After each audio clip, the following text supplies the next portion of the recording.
আসসালামু আলাইকুম সুপ্রিয় দর্শক, সবার কি অবস্থা? আশা করছি ভালো আছেন। আজকে কিন্তু আমি চলে আসছি একদম ভাইরাল একটা রেসিপি নিয়ে। আর এই রেসিপিটাকে রিভিউ করব যে আপনাদের কাছে কেমন লাগতে পারে, A to Z একদম সব কিছু শেয়ার করব।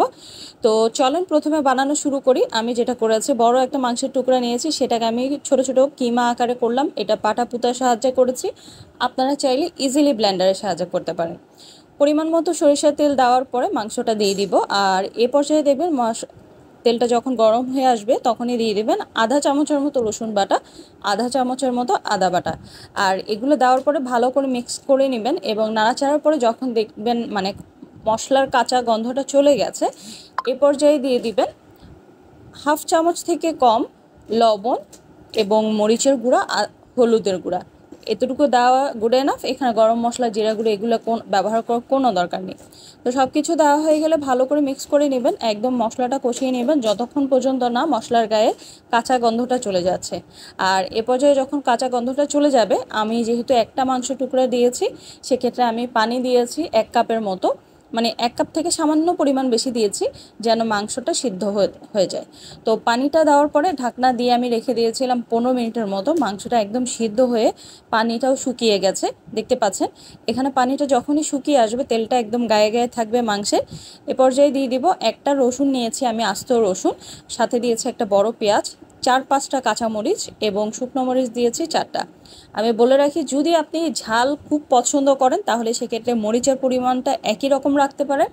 আর যদি মরিচটা আপনারা ঝালটা কম খেয়ে থাকেন তাহলে সেক্ষেত্রে দুইটা দুইটা করে দিতে পারেন। একটা মাংসের পিসের জন্য দুইটা দুটো করে গুড এনাফ। আর এই পরিমাণ দিতে গেলে কিন্তু একটু বেশি ঝাল হবে, আমি একটু বলে রাখি আপনাদের। তো সব কিছু একদম দেওয়ার পরে ভালো করে নেড়ে চেড়ে আমি ঢাকনা দিয়ে রেখেছিলাম 5 থেকে 7 মিনিটের মতো। তো রাখার পরে একদম দেখতে পাচ্ছেন রসুনটা কিন্তু ভালো করে সেদ্ধ হয়ে গেছে, প্লাস হচ্ছে সবগুলো পেঁয়াজ মরিচ ভালো করে ভাজা হয়ে গেছে। তো আমাদের এখন আর চুলোর কাজ নেই, চুলা অফ করে আমি চলে আসবো সোজা পাটার দিকে। পাটায় এখানে আমি যেটা করেছি, সবগুলো একসাথে নিয়ে নিয়েছি। আপনারা চাইলে সব ব্লেন্ডারে একসাথে দিয়ে ব্লেন্ড করে ফেলতে পারেন, এরপরে আর কোনো কাজ থাকবে না। তো পাটায় এরপর যে বাটার পরে আমি সামান্য পরিমাণ লবণ অ্যাড করেছি, যেটা হচ্ছে কিনা এখানে ভিডিওতে স্কিপ হয়েছে। আপনারা টেস্টটা চেক করে তারপর লবণটা অ্যাড করবেন, যেহেতু প্রথম পর্যায়ে লবণ দেওয়া হয়। সো লবণটা চেক করে দেওয়াটাই বেটার, না হয় কম বেশি হতে পারে। তো লবণটা দেওয়ার পরে ভালো করে মিক্স করে, এখানে কিন্তু আলাদা করে আর কোনো প্রকার সরিষার তেল ব্যবহার করতে হবে না, যদি আপনি রান্নার পর্যায়ে তেলটার পরিমাণটা বরাবর ঠিক রাখেন। যদি দেখছেন একটু কম লাগছে, সেক্ষেত্রে কাঁচা অবস্থায় একটু তেল অ্যাড করে নিতে পারেন, ওটা কোনো প্রবলেম নাই। ট্রাস্ট মি, এটা এত মজা যে কেউ একবার খাওয়ার পর এটা কিন্তু বারবার খেতে চাইবে। তো আমি একদম টাটকা গরম ভাত নিয়েছি, সাথে হচ্ছে একটা লেবুর পিস আর ভর্তাটা। বিশ্বাস করবেন, আমি সেদিন এটা দিয়ে ভাত খেয়েছি, আর কিচ্ছু লাগেনি, এতটাই টেস্ট ছিল। সো আজকের এই মজাদার রেসিপিটা, যদি ভাইরাল রেসিপিটা যদি আপনাদের ভালো লাগে, প্লিজ শেয়ার করতে ভুলবেন না।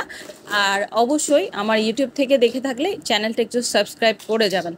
ভিডিওটা শেয়ার করে রাখার কারণটা হচ্ছে, আপনি পরবর্তীতে যখনই বানাতে যান রেসিপিটা, তখন যেন ভিডিওটা দেখে ক্লিয়ারলি সব কিছু পরিমাণ অনুযায়ী দিতে পারেন, সেই জন্য ভিডিওটা শেয়ার করে রাখা খুবই জরুরি। তো আজকের মতো আল্লাহ হাফেজ, সবাই ভালো থাকবেন। আসসালামু আলাইকুম, থ্যাংক ইউ।